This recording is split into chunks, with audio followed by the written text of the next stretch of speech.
Now the latest on the disaster in the Gulf. The cleanup there is still on hold this morning because of bad weather. And as summer gets into high gear, the BP oil spill has transformed some Gulf Coast vacation spots and transformed them into ghost towns. CBS News correspondent Mark Strassman is in Grand Isle, Louisiana with that story. Mark, good morning again. Good morning to you, Harry. Ghost towns is a good word for it. I want to give you a sense of how this oil spill has turned so many lives upside down. We're heading into the 4th of July weekend, and so many people around here hope they'll spend it working, but are afraid they'll be sitting around.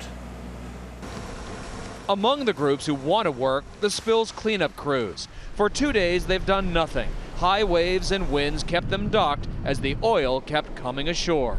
But we are now massing our forces to be able to move right back out once the weather will allow us to get on the water and skim.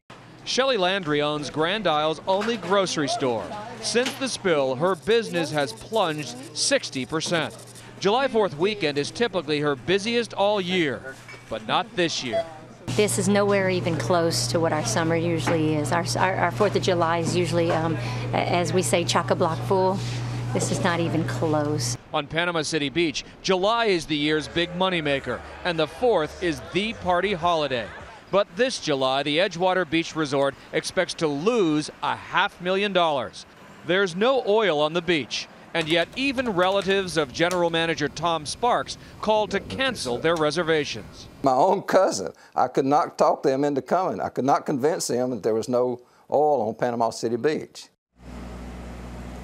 BP recently met with the representatives of 8 resorts on Panama City Beach, promised to compensate them for their steep losses. And that promise for some of those resorts is all they have to keep from going under. Harry? More tough times down there. Mark Strassman, as always, thank you so much. A lot happens early on The Early Show, weekday mornings on CBS.